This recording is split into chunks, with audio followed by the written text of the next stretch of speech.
बिस्मिल्लाहिर्रहमानिर्रहीम। अस्सलाम वालेकुम। लौंडी से हमबिस्तरी करना क्यों जायज़ है? लौंडी किसे कहते हैं? क्या आज के दौर में लौंडी रखी जा सकती है? हमारी आज की वीडियो बहुत ही ख़ास है।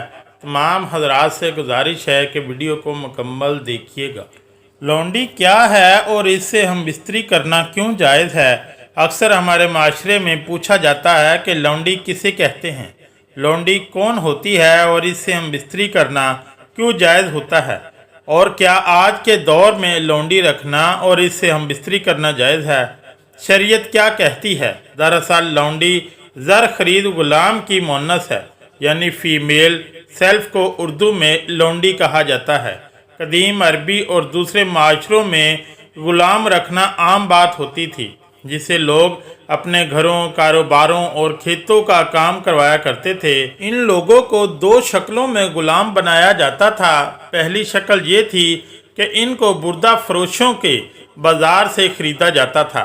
जैसे आपने हज़रत यूसुफ़ अलैहिस्सलाम के बारे में भी सुना है कि काफ़िले ने हज़रत यूसुफ़ अलैहिस्सलाम को कुएं से निकाल कर मिस्र के बाज़ार में ले जाकर फ़रोख्त कर दिया था। गुलाम बनाने की दूसरी शक्ल क्या होती है? गुलाम बनाने की दूसरी शक्ल वो लोग होते हैं जो जंग में माले गनीमत के साथ मिला करते थे, जिनको कैदी बना लिया जाता था। फिर इन कैदियों को आपस में तकसीम कर लिया जाता था और इनसे काम लिया जाता था। ऐसे ही जो इनमें ख़वातीन होती थी, इनको लौंडी कहा जाता था और इनसे घरों के काम लिए जाते थे, यानी इनको घरों के काम करने पर मामूर कर दिया जाता था। तीसरी एक शक्ल होती है। तीसरी शक्ल क्या होती है भाई? तीसरी शक्ल ये होती है कि अमीर लोग किसी को तोहफे में देते हैं। इनमें से सबसे कीमती कोई तोहफा जो होता है वो खूबसूरत या ताकतवर गुलाम या लौंडी होता है। बेशुमार अहादीस में से एक ये है कि हज़रत मैमूना रज़ियल्लाहु ताला अन्हा से रवायत है कि उन्होंने एक लौंडी नबी करीम सल्लल्लाहु अलैहि वसल्लम की इजाज़त के बगैर आज़ाद कर दी। नबी सल्लल्लाहु अलैहि वसल्लम की बारी इनकी तरफ आई तो उन्होंने आप सल्लल्लाहु अलैहि वसल्लम को बताया कि मैंने अपनी लौंडी आज़ाद कर दी, जिस पर नबी करीम सल्लल्लाहु अलैहि वसल्लम ने फरमाया, अगर वो लौंडी तुमने अपने ननिहाल वालों को यानी अपने खाला मामू को तोहफा दी है तो तुमको इसका ज़्यादा अजर सवाब मिलेगा। यानी लौंडी को आज़ाद करने के काम को इस दौर में बड़ा अजर सवाब माना जाता था और यकीनन बहुत बड़ा अजर है और बेहतरीन सदका है। लौंडी किसे कहते हैं ये तो वाकई समझ में आ गया। अब मैं आपको बताता हूँ कि लौंडी से हमबिस्तरी करने को क्यों जायज़ कहा गया। देखें, शरीयत में अपनी लौंडी यानी इसकी अपनी मुकम्मल मलकियत है, जैसे कि वो ज़र खरीद हो या तोहफ़तन किसी से मिली हो। वो अब इसकी मुकम्मल मलकियत शरीयत ने इसके साथ हमबिस्तरी की इजाज़त दी, लेकिन बहुत सख्त बहुत रूल है, बहुत सी पाबंदियों को फॉलो करना पड़ेगा, बहुत सी पाबंदियों की पासदारी करनी पड़ेगी। लोग इस बात पर बहुत ज़्यादा बहस करते हैं कि निकाह के बगैर या शादी के बगैर कैसे कर सकते हैं, ये तो गुनाह है, ये तो फलां है, जबकि इसमें क्या हिकमत होगी ये मालूम करना कोई नहीं चाहता।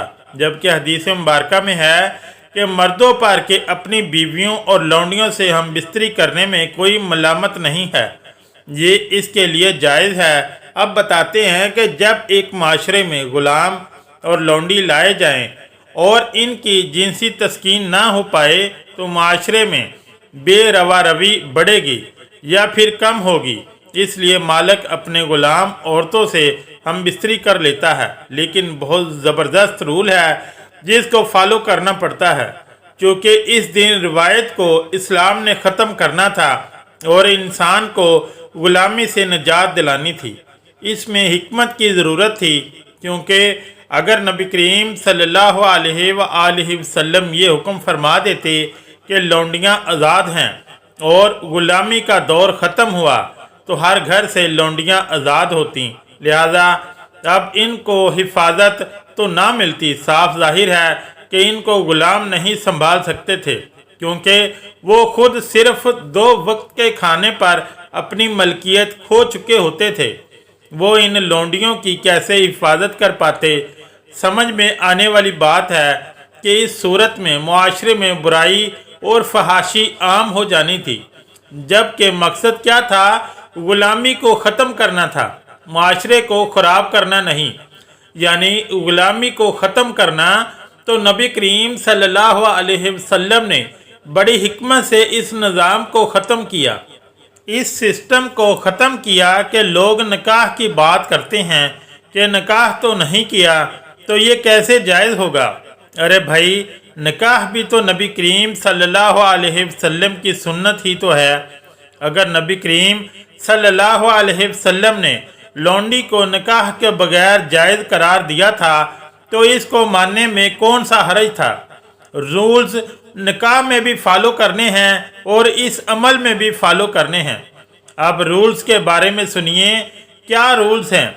अगर मालिक अपनी लौंडी से हम बिस्तरी कर ले तो ये बात इस पर लाजिम होगी कि अब वो इसको बेच नहीं सकता, यानी कहीं और फरोख्त नहीं कर सकता, चाहे इसे कितनी ही कीमत क्यों ना मिल जाए।